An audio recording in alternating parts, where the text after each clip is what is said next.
우리 지난 본문을 통해서 우리는 바울이 어려운 형편에 처해 있던 빌립보 교인들을 얼마나 간절히 돕고 싶어 했는지, 그래서 직접 가보려 하기도 하고, 또 그것이 안 되니까, 여의치 않으니까 디모데를 보내려고도 하고, 또 그것도 안 되니까 결국에는 죽을 병 걸렸음에도 불구하고 주를 섬기고자 했던, 자기 목숨 돌보지 않고 주를 섬기고자 했던, 교회를 섬기고자 했던 에바브로디도를 보내게 되었다는 것을 살펴보았습니다. 사랑은 방법을 찾아내게 된다. 지난 한 주간 여러분도 많이 사랑하셨습니까? 또한 많이 섬기셨습니까?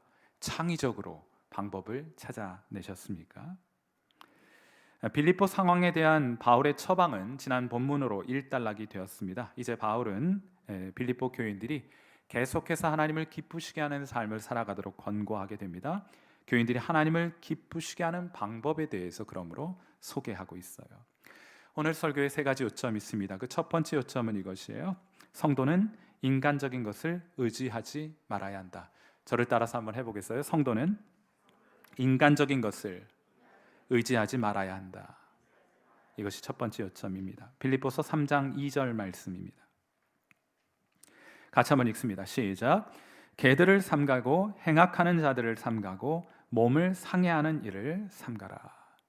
제가 이제 해석학과 관련된 이야기를 하나 드리자면, 성경에 보시면 A and B 구조가 있어요. A and B and C 되기도 하고, 아무튼 서로 연결되는 부분이 있는데, 이런 구조가 나오면 A와 B는 동격으로 상호 의미를 보완해주는 역할을 하게 되는 경우가 많습니다. 이거 아시면은 성경 이해할 때 참 재미있고 도움이 많이 돼요. 무슨 말인가 하면, 여기 개들이나 행악하는 자들, 몸을 상해하는 일을 하는 자들은 서로 다른 세 부류의 사람을 뜻하는 것이 아니라 한 부류에 속한 사람을 서로 다른 세 관점에서 묘사하고 있는 것이라고 이해하시면 되는 거예요. 보통 개라고 하면 동서양을 막론하고 욕으로 쓰일 때가 많죠. 모른 척하고 앉아듣겠어요. 개 하면은 욕하는 것과 관련이 있지 않습니까? 한 번은 귀신 들린 딸을 가진 어느 이방 여인이 예수님께 찾아와 도움을 구하게 됩니다. 그러자 예수님께서 그 여인을 향해 이런 말씀하세요. 마가복음 7장 27절입니다. 예수님께서 뭐라 말씀하시냐면, 예수께서 이르시되 자녀로 먼저 배불리 먹게 할지니 자녀의 떡을 취하여 누구에게요? 개들에게 던짐이 마땅치 아니하니라. 여기서 개들이란 하나님과 무관한 사람들, 이방인을 뜻하는 표현이에요. 하나님과 무관한 사람들이 그러면 하는 일이 무엇이냐? 바로 악을 행하는 것입니다. 여기서 순서가 중요합니다. 악을 행하기 때문에 악인이 되는 것이 아니라 하나님과 무관하기 때문에 악을 행하게 되는 거예요. 그건 예수님 믿는 여러분도 마찬가지입니다. 하나님과의 거리가 소원해지고 멀어지면 여러분의 삶 속에 불의한 일이 나타나기 시작하는 거예요. 그럼 구체적으로 어떤 악행을 의미하는 것이냐? 우리 지금 함께 살펴보았던 빌립보서 3장 2절에 개들을 삼가한다. 개가 누구냐? 악행하는 자들인데, 구체적으로 그 악행은 무엇을 바울이 염두에 두고 했던 말이냐 하는 것이에요. 그것은 그 다음 구절을 보시면 이 의미를 보완해 준다고 말씀했잖아요. 이들이 행했던 악행은 몸을 상해하는 것과 관련된 악행이었다. 이렇게 할 것입니다. 자, 문맥을 보면 이 점이 보다 분명해지죠. 그 다음 구절 빌립보서 3장 3절을 보겠습니다. 뭐라고 해요? 하나님의 성령으로 봉사하며 그리스도 예수로 자랑하고 육체를 신뢰하지 아니하는 우리가 할례파다. 지금 사도 바울이 할례를 염두에 두고 지금 이런 얘기를 하고 있구나 하는 것을 알게 돼요. 자, 그러니까 바울이 주의하라고 했던 몸을 상해하는 악행이라 하는 것은 다름 아닌 할례를 의미했던 것입니다. 여러분, 할례는 상징적인 표현이에요. 예수님 이외의 다른 것을 가지고 하나님을 기쁘시게 하려는 모든 인간적인 시도를 할례라고 총칭할 수 있는 것입니다. 뭐라고요? 예수님 이외에 다른 것을 가지고 하나님을 기쁘시게 하려고 하는 모든 인간적인 시도, 그것을 할례라고 총칭하는 것입니다. 제가 여러분이 한번 여쭤보겠습니다. 하나님은 여러분을 기뻐하십니까? 전체로 물으면 대체로 대답을 안 하시더라고요. 그래서 분단별로 여쭤보겠습니다. 우리 1분단 어린이 여러분, 하나님 여러분 기뻐하십니까? 아멘. 앞쪽에 좀 강하게 기뻐하시는 분들이 계십니다. 우리 2분단 성도 여러분, 하나님 여러분 기뻐하십니까? 아멘. 3분단, 4분단 성도 여러분, 하나님 여러분을 기뻐하십니까? 아멘. 점점 세지네, 그렇죠? 다시 1분단 묻겠습니다. 하나님 여러분 기뻐하십니까? 아멘. 하나님 우리 기뻐하십니다. 자, 그럼 제가 좀 여러분을 괴롭혀 보도록 할게요. 하나님 여러분 왜 기뻐하세요? 하나님이 여러분을 기뻐하신다고 말씀하는 근거가 무엇입니까? 성경을 많이 읽기 때문입니까? 봉사를 많이 하고 계시기 때문입니까? 좋습니다. 잘하고 계십니다. 제가 올해 코로나 때문에 우리 함께 모여 예배드리기가 어렵기도 하고 함께 모여 성경 공부도 할 수가 없고 교제도 나눌 수 없기 때문에 온라인으로 예배를 드리곤 해서 사실 걱정이 좀 많았습니다. 목회자로서 말이에요. 우리 교인들 영적으로 침체되면 어떻게 하나 노심초사했습니다. 그런데 제가 연말에 여러 가지를 결산하면서 깜짝 놀랄 만한 일을 하나 발견하게 되었는데, 제가 혹시나 하고 각 목장들마다 올해 성경을 이제 12월 얼마 남지 않았는데 성경을 일독하시게 될 분들이 얼마나 되는가 한번 알아달라 부탁을 했습니다. 잘 하셨다고, 이 어려운 상황 가운데도 말씀 붙들고 잘 믿음 지키셨다고 격려하고 칭찬할 의미로 작은 선물이라도 하나 해야겠다는 마음으로 그렇게 각 목장마다 목자들에게 부탁해서 파악해 보도록 했습니다. 그런데 조사를 해봤더니 이 성경 일독을 앞으로 예정해 놓고 올해 이제 일독을 하시게 될 분이 작년만 60명 가량이 되더라고요. 여러분 참 멋지다 생각했습니다. 또 하나, 최근에 제가 어느 목사님, 전국적으로 활동하시는 목사님 한 분과 대화를 했는데 그 목사님이 제게 이런 말씀을 해주셨어요. 코로나 시대를 맞아서 요즘 한국에는 두 종류의 교회밖에는 없다. 그 한 부류의 교회는 헌금이 줄어든 교회이고 다른 한 부류의 교회는 현상을 유지하는 교회다. 이렇게 말씀을 해주셨어요. 자, 그럼 우리 성일교회는 어떤 교회인가? 연말이 되어서 또 재무부에서 결산 보고를 올렸습니다. 우리 교회는 코로나 시대인데 오히려 헌금이 늘었다고 그래요. 여러분 도대체 이게 어떻게 된 일입니까? 제가 여러분에게 헌금하라고 온라인 계좌번호 알려드리고 거기 헌금하라고 강조한 일이 있었습니까? 아니요, 제 기억엔 그런 일 없었던 것 같습니다. 왜 이런 일들이 우리에게 있는지 저는 잘 모르겠어요. 그러나 제가 한 가지 알고 있는 것이 있습니다. 확실하게 아는 것이 있어요. 그건 우리 교인들의 신앙이 점점 단단해져 가고 있다. 상황에 영향받지 않는 한결같은 믿음을 우리가 소유해 가고 있다는 것만큼은 확신을 가지고 말할 수 있는 것 같아요. 여러분 잘 하셨습니다. 그건 아주 좋은 일입니다. 그런데 하나님께서 그 때문에 우리를 기뻐하시는 것일까? 라는 질문에 대해서는 한 번 더 생각해 보아야 합니다. 성경을 조금 더 많이 읽고 헌금도 조금 더 많이 하기 때문에 하나님 우리 기뻐하시는 것일까? 조금 외람되기는 하지만 이러한 사고방식, 이러한 생각이 바로 사도 바울이 경계했던 할례파식 사고방식입니다. 내가 무엇을 했기 때문에 하나님 나 기뻐하시겠지 하는 생각. 그 얘기의 반대반은 무엇입니까? 내가 이것을 하지 못했기 때문에 하나님 날 기뻐하지 않으시겠지 하는 생각. 할례파식 사고방식이에요. 자, 그럼 하나님께서 우리를 기뻐하시는 이유는 무엇입니까? 오늘 본문 빌립보서 3장 3절 말씀 보세요. 자, 우리 이 말씀 같이 읽겠습니다. 시작. 하나님의 성령으로 봉사하며 그리스도 예수로 자랑하고 육체를 신뢰하지 아니하는 우리가 곧 할례파라. 지금 우리가 잘하고 있다고 말씀을 드렸는데 지금 잘하고 있는 것, 그 내 자랑 아니라 성령께서 우리 안에 계셔서 인도해 주셨기 때문에 나타나는 현상입니다. 사랑하는 성도 여러분, 그건 감사해야 할 일이지 하나님 앞에 자랑해야 할 일이 아닌 것이에요. 그러므로 우리의 자랑은 오직 예수 그리스도 한 분밖에 없습니다. 오직 예수님 뿐입니다 하는 그런 고백, 하나님이 기뻐하시는 거예요. 하나님이 여러분을 기뻐하시는 이유, 그것은 예수 믿는 여러분의 믿음 때문입니다. 오직 예수님만 자랑하고 높이기를 원하는 여러분의 마음 때문인 것이에요. 하나님이 그 마음을, 그 믿음을 기뻐하시는 줄 믿습니다. 성도는 인간적인 자랑 그쳐야 하는 사람들이에요. 오직 예수님만 자랑하는 것이 성도의 마땅한 바라고 말할 수 있겠습니다. 그것이 첫 번째 요점이었어요. 자, 그런데 두 번째 요점은 이것입니다. 바울도 한때는 이런 인간적인 것을 자랑했던 사람이었습니다. 우리 오늘 본문 빌립보서 3장 5절 말씀 한번 보시죠. 사도 바울은 인간적으로 자랑할 거리가 참 많았던 사람입니다. 한번 보세요. 나는 8일 만에 할례를 받고 이스라엘 족속이요 베냐민 지파요 히브리인 중에 히브리인이요 율법으로는 바리새인이요. 소위 말하는 점강법이라는 것이 사용이 됐는데, 혹은 점층법이라고도 말할 수 있는 것이 사용이 되었는데, 바울은 인간적인 자랑거리가 많았던 사람입니다. 할례를 통해 선택받은 하나님 백성의 일원이 되었어요. 여러분, 할례를 받는다고 해서 그것이 다 유대인이었던 것은 아니었습니다. 하나님을 경외하는 이방인들도 자신들이 할례를 받아 하나님을 경외하는 사람인 것을 의미하는 표를 가지기도 했었던 거예요. 자, 그런데 바울은 할례 받은 유대인이었습니다. 이방인이 아니라 할례 받은 유대인이었습니다. 유대인 중에서도 이스라엘 최초의 왕을 배출한 베냐민 지파에 속했던 사람이었어요.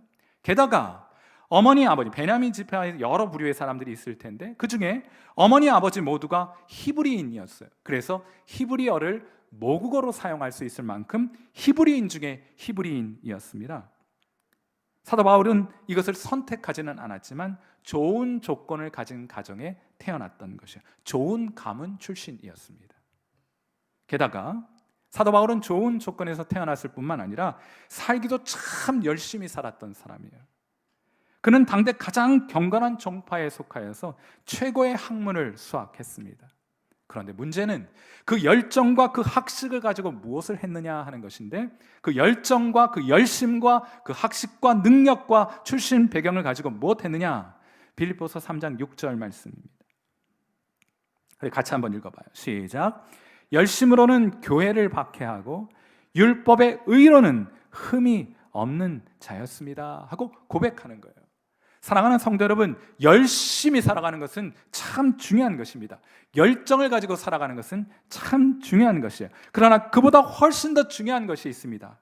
그 열정의 방향이 어디를 향하고 있는가 하는 것이 훨씬 더 중요한 문제예요. 열정의 방향이 열정만큼이나, 아니 열정보다 훨씬 더 중요한 이슈가 되는 것입니다.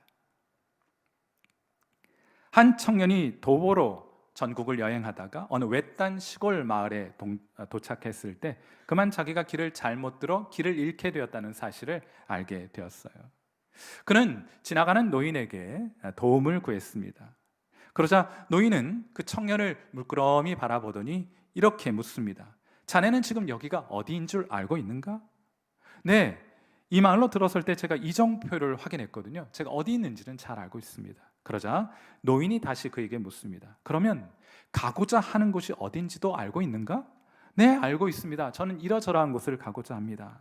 그러자 이 노인이 매우 의미심장한 말을 던지게 됩니다. 자, 그렇다면 자네는 길을 잃은 것이 아니라네. 어느 방향으로 가야 할지 알고 있는 것이 아닌가? 그러니 길을 잃어버린 것이 아니야 하고 이야기를 해주더래요. 여러분, 지금 당장은 목적지에 도달하지 않았고 또 목적지가 보이지 않아도 괜찮습니다. 여러분이 걸어가는 인생길이 곧게 뻗은 8차선 고속도로일지 혹은 울퉁불퉁 구불구불한 비포장 도로인지가 중요한 것이 아닙니다. 중요한 것은 여러분의 목적지이고 여러분이 그 방향을 향해 가고 있는가 하는 것이 중요한 것이에요. 지난주부터 우리 교인들과 함께 온라인상에서 철로 역정을 함께 읽어가고 있습니다. 이 철로 역정 간단하게 얘기하자면 멸망의 도시에서부터 벗어나 천성까지 가는 여정을 그린 주인공 크리스찬이 멸망의 도성을 떠나 천성까지 가는 길의 여정을 소개하고 있는, 여정을 그린 그런 소설이지요. 그런데 이 크리스찬은 멸망의 도시에서부터 나와서 천성을 가는 동안 주변의 많은 사람들로부터 도움을 받게 됩니다. 그런데 이 도움을 주는 사람들이 길을 안내하는 방식이 매우 흥미로워요. 제가 이제 사진 하나 준비했는데 이 장면을 꼭 여러분 신앙생활 하실 때 기억하시면 좋을 것 같아요. 이 크리스천이 어디로 가야 할지 모를 때마다 돕는 사람들이 나타나서 길을 안내해 주는데 매우 흥미롭습니다. 그 첫 번째 방법은 이거예요. 방향만 가르쳐줘요. 저기 멀리 빛이 보이시죠? 그리로만 곧장 걸어가십시오 하고 말해줍니다. 여러분, 물론 우리가 그 빛을 바라보고 우리가 가야 할 목적지를 멀리서 바라보고 그 방향으로 갈 수가 있습니다. 그런데 때로는 안개가 끼기도 하고 눈앞에 장애물이 나타나기도 하고 대적들이 나타나기도 합니다. 그 빛마저 보이지 않고 방향조차 알 수 없는 경우가 있습니다. 어떤 길을 선택해야 할지, 지금 당장 어떤 길을 선택해야 할지 알지 못할 때가 있어요. 그때 도움을 주는 하나님의 사람들은 한결같이 이런 조언을 합니다. 어떻게 선택하면 되느냐? 멀리 우리가 가야 될 그 삶의 방향이, 그 빛이 보이지 않을 때 우리 앞에 놓여 있는 그 갈림길에서 우리는 어떤 길을 선택해야 하느냐? 이 원리와 원칙을 따라 선택하면 된다는 거예요. 그 원리와 원칙이 무엇인가? 좁고 협착한 길을 선택하면 된다는 거예요. 많은 사람들이 가려고 하는 길이 아니라 좁고 협착한 길을 선택해 따라가면 우리가 바라보고 있는 그 방향으로 걸어가게 되는 것임을 성경을 통해 또 소설을 통해 우리에게 설명해 주고 있는 것이에요. 그리고는 그 길을 선택했다면 그 길을 따라 끝까지 묵묵히 인내하면서 뚜벅뚜벅 끝까지 걸어가는 것입니다. 그것이 신앙 여정이에요. 사도 바울은 열심이 있었지만, 열정이 있었지만 방향이 잘못되었습니다. 그래서 그 열심, 그 열정 가지고 교회를 무너뜨리는 일을 했습니다. 그것이 좋은 줄로 알고, 그것이 하나님을 기쁘시게 할 줄 알고 그렇게 했던 것이에요. 그런데 어느 날 부활하신 주님께서 그를 찾아오셨습니다. 해보다 더 밝은 빛 가운데 찾아오셨습니다. 그리고 그에게 물으십니다. 사울아, 사울아, 네가 어찌하여 나를 박해하느냐? 왜 그러한 인생의 방향으로 열심내고 있느냐? 너 왜 그렇게 고생스러운 길을 고집하며 살아가고 있느냐? 하고 물으십니다. 부활하신 주님이 바울을 만나기 위해 다가오신 거예요. 이렇게 주님을 만나고 나서 바울은 완전한 새 사람이 되었습니다. 삶의 방향이 완전히 뒤바뀌게 되었어요. 빌립보서 3장 7절 말씀입니다. 자, 우리 말씀 같이 한번 읽어보죠. 시작. 그러나 무엇이든지 내게 유익하던 것을 내가 그리스도를 위하여 다 해로 여길 뿐더러. 교회를 저주하고 허물어뜨리던 사람이 교회 세우는 일에, 사람들 격려하고 세우는 일에, 복음으로 사람들을 주님께로 인도하는 일에 자신의 모든 것을 바치는 사람이 되어버린 것이에요. 무엇 때문에? 주님을 만났기 때문에. 영국이라는 나라 곳곳에 가보면 위대했던 정치인 윈스턴 처칠의 동상이 곳곳에 세워져 있다고 합니다. 그런데 사실 처칠은 생전에 그가 그렇게 될 줄 미리 알았던 모양이에요. 미리 이제 그런 계획들이 있었던 모양이죠. 그래서 처칠은 한사코 자기의 동상을 세우지 말아달라, 사후에 동상만큼은 세우지 말아달라, 이렇게 당부를 했어요. 여러분, 다들 부러워할 만한 일을 왜 하지 말라고 했을까? 처칠은 결국 우리 이 세상 다른 사람 부러워할 만한 인생 살기 위해 살아가는 것들 아닙니까? 그런데 왜 그런 일 하지 말라고 했을까? 보통 동상은 주로 사람들 많이 모이는 데 세워지게 마련이죠. 그런데 사람들 많이 모이면 그곳엔 비둘기도 많이 모이게 됩니다. 그리고 비둘기들은 꼭 동상 꼭대기 같은 데 올라가서 배설물을 남기게 되죠. 이런 유머가 있습니다. 한 번은 어느 청소하는 분이 이 비둘기들한테 따져 묻습니다. 아니, 왜 니들은 처칠 수상의 머리에 그렇게 배설물을 남기는 거야? 그러자 비둘기들이 여긴 우리 화장실인데 웬 참견이냐면서 이 청소부에게 달려들더래요. 그러자 청소부가 묻습니다. 아니, 그게 왜 니들 화장실이야? 하고 물었어요. 그러자 비둘기 대표가 이 청소부에게 이렇게 대답을 해요. 자, 보세요. 윈스턴 처칠, 앞글자만 따면 WC, 화장실이잖아요 하고 말하더래요. 우리 화장실인데 웬 말이 많으냐 하는 것이에요. 여러분, 사실 농담처럼 처칠은 이런 일 일어날 줄 알았기 때문에 자신의 이름이 여러분 이니셜만 따면은 화장실을 뜻하는 표현이어서 농담처럼 그렇게 이야기를 했던 모양입니다. 동상 세우지 말아달라. 그런데 아마도 처칠은 사람들이 추구하는 돈과 명예, 그리고 사회적 신분과 사람들로부터의 인기가 다 부질 없다는 것을 생전에 통찰했던 것이 아니었을까. 사랑하는 성도 여러분, 주님이 우리를 만나주시면, 주님의 빛이 임하게 되면 이전에 보이지 않던 것들이 보이게 돼요. 이전에 좋던 것들, 소유하고 싶어 했던 것들, 아무것도 아닌 줄 알게 됩니다. 그거 참 부질없는 것이구나 하는 것 깨닫게 됩니다. 바울도 이전엔 그랬습니다. 사람들에게 좋아 보이는 것조차 열심히 살았던 사람이에요. 그러나 예수님 만나고 그가 변했습니다. 하나님 기뻐하시는 것을 따라 살아갈 수 있게 되었던 것이에요. 사랑하는 귀한 성도 여러분, 주님의 부활하신 주님의 그 밝은 광명이, 그 빛이 우리 모두에게 임하게 되어 우리의 영안을 활짝 열어주시게 되기를 주님의 이름으로 축원합니다. 그래야 이전에 보지 못했던 것을 보게 되는 귀한 은혜가 이 자리에 함께한, 그리고 온라인상에서 예배를 드리는 귀한 성도 여러분 모두에게 임하게 되기를 주님의 이름으로 축원해 드립니다. 자, 이제 마지막으로 이제 사도 바울 이전에 인간적인 것 많이 자랑했던 사람이에요. 그런데 이제 마지막으로 바울은 이제 예수님 만난 이후로 오직 예수님만 자랑하는 사람이 되었습니다. 빌립보서 3장 8절 말씀입니다. 이 말씀도 같이 한번 읽어주세요. 시작. 또한 모든 것을 해로 여김은 내 주 그리스도 예수를 아는 지식이 가장 고상하기 때문이라. 내가 그를 위하여 모든 것을 잃어버리고 배설물로 여김은 그리스도를 얻고. 여러분, 이런 구절을 읽으실 때 오해가 없으셔야 합니다. 여러분, 예수님 믿으면 이전에 좋던 것이 갑자기 싫어지는 것이 아닙니다. 물론 그런 것도 있어요. 저도 예수님 믿기 전에 담배 먹고 또 술 먹고 그렇게 인생 허비하며 허망하게 살았는데 예수님 믿고 나니까 담배 냄새 맡기도 싫어졌어요.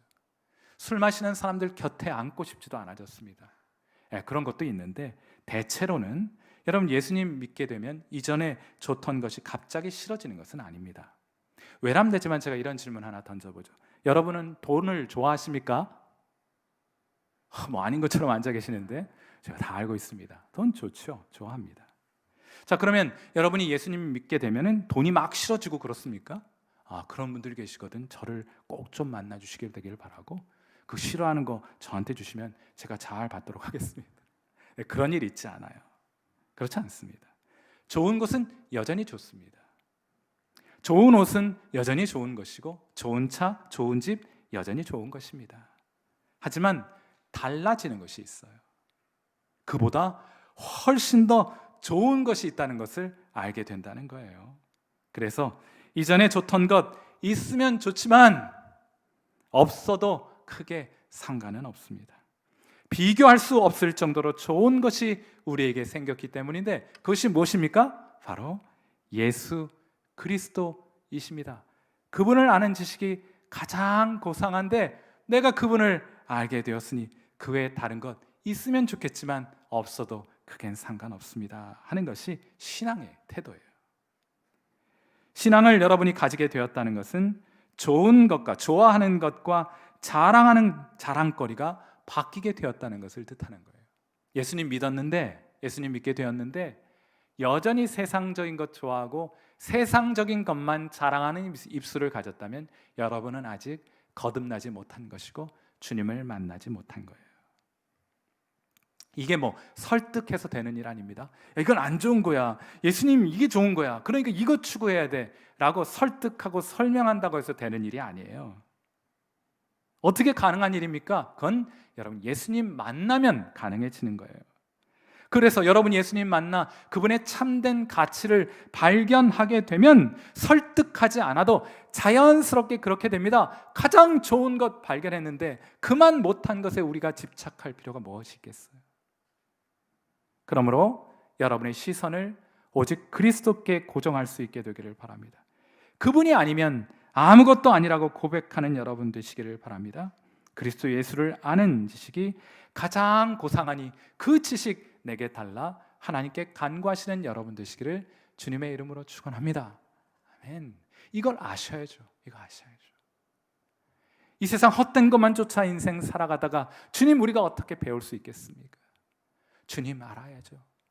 사도 바울이 발견했던 이 가장 고상한 지식 우리도 알아야죠. 우리도 소유해야죠.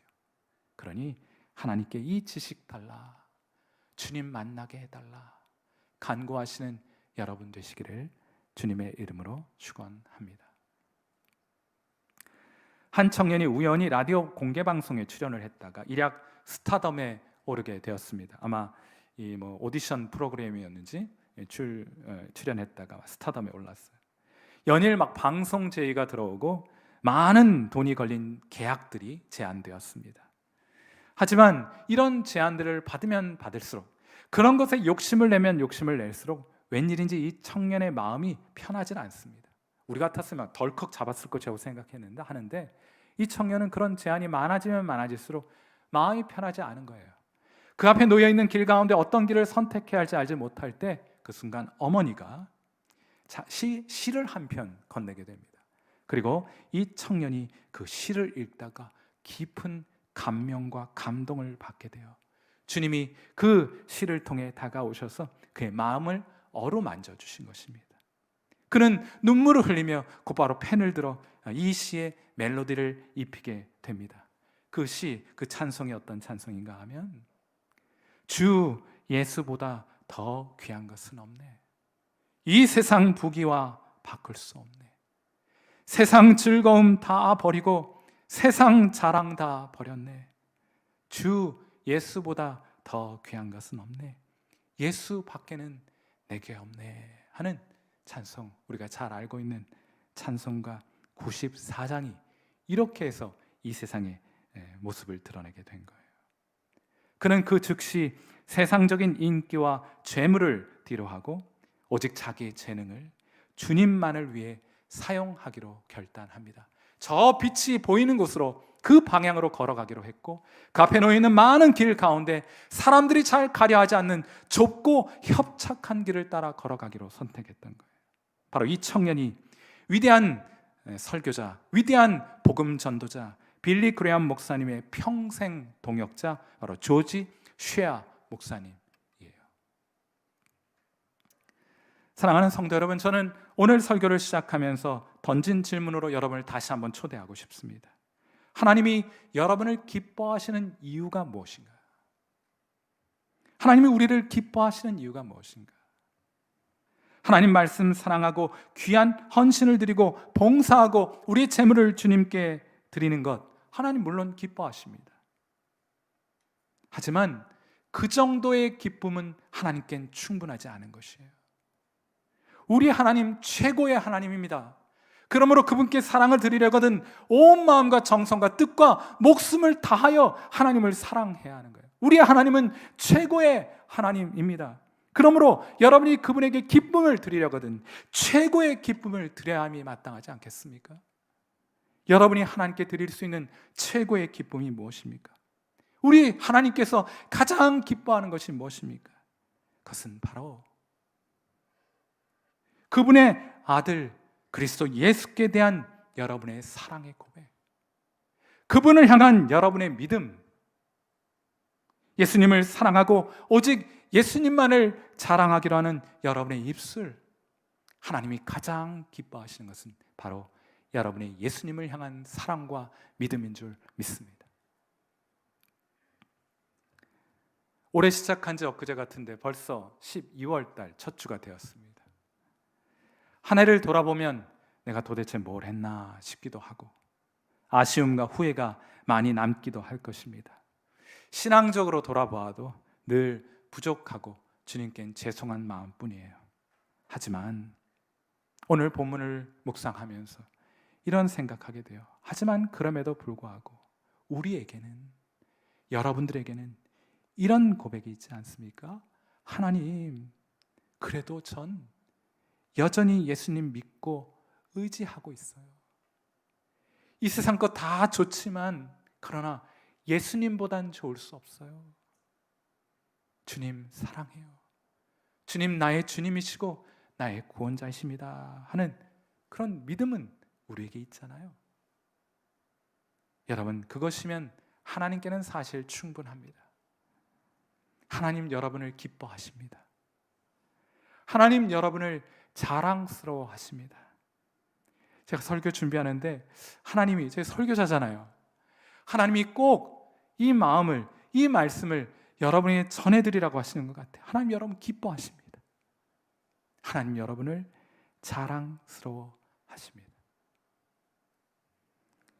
사랑하는 성도 여러분, 예수 믿는 그 믿음 꼭 지키어 살아가게 되시기를, 그래야 가장 큰 기쁨을 주님께 올려드리는 귀한 성도 여러분 되시기를 주님의 이름으로 축원해 드립니다.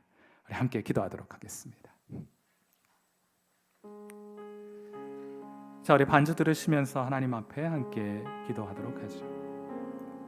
하나님, 우리로 이 세상 헛된 것 자랑하지 말게 하시고 오직 예수님만 자랑하는 성도 되게 하옵소서. 예수님께 대한 믿음과 사랑과 예수님을 자랑함으로 하나님을 가장 기쁘시게 해드리는 성도와 교회 되게 하옵소서. 여러분 그렇게 한번 좀 기도하시면 좋겠고, 이 마음, 이 말씀 여러분 마음속에 오늘 지금 이 순간 잘 새겨지게 되기를 바랍니다. 예수 믿는 믿음 가진 여러분을, 예수님을 믿는 여러분을 하나님 기뻐하십니다. 더 나아가 하나님 여러분 자랑스러워하세요. 여러분 주님 안에서 마음껏 기뻐하실 수 있게 되기를 바랍니다. 우리 함께 통성으로 기도하는 시간 같습니다. 기도하겠습니다.